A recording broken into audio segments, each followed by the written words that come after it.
Hey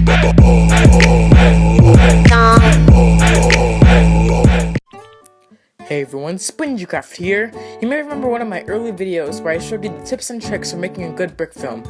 I feel like my original video left a lot to be desired, and I want to fix that with a new and improved version of that video.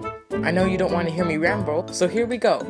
To start off, for those of you who aren't familiar with the brick film, it is the process of taking multiple pictures of a Lego minifigure or a Lego set and slowly changing their positions in between each picture, so when you play it back, the figure looks like they are moving at their own will.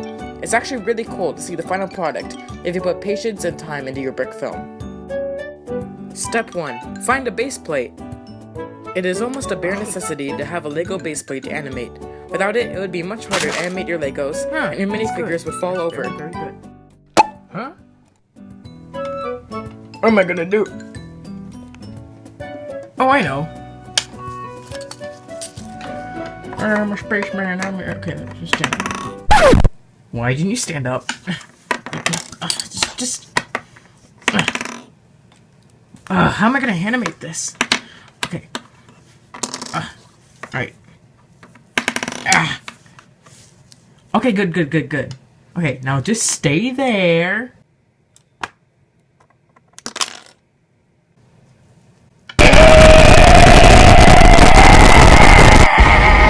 I recommend one of the big gray base plates that you can usually find at your local Target or Lego store, but if you are just starting off animating and don't want your first film to be that big, then use a smaller green base plate, which is cheaper than the gray ones. It's not necessary, but if you can, tape the corners of the base plate onto the table you're working on.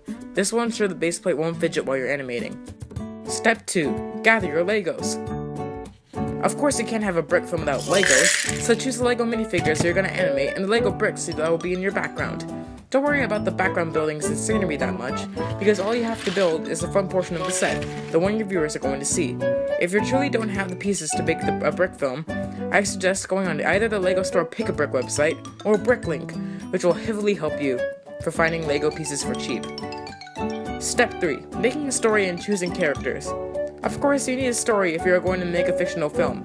Try to use storyboards or a script to get an idea of what your animations will be about and look like. Have appropriate Lego minifigures for your characters. For example, if you're going to make a Batman film, then you need to have a Batman and Joker minifigure, and not some random figure you found across the street. Now that's some good stuff.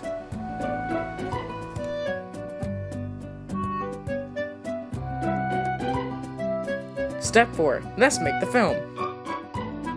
Now my favorite part of the animating process, actually animating. If you're a beginner, try to get an animation app like Stop Motion Studio, which I highly recommend. Those will be found in the description and above. First, block out any sources of sunlight. This can interfere with the animation and cause inconsistent light. Try to get 2 lamps to animate, one to wash the shadows out, which is completely optional, I mean you don't have to do that, and one to mainly light your set. Also make sure nothing else is in your set, like your phone or other objects. Step 5. Cool brick effects. This step is highly your choice and is highly optional, but it can make your animations look so much better. Try to make the elements in your film look animated, like making Lego water splash, making a laser gun shoot, and making glass shatter realistically. Up and away! Yeah! Step 6. Editing. So, you finished animating. Congratulations! You're 1/4 of the way there. I say this because editing your footage together can be harder of a process than actually animating it.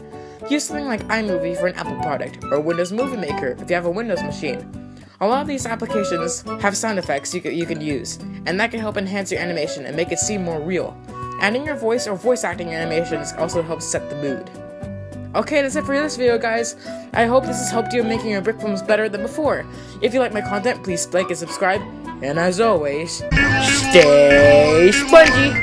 Goodbye, guys.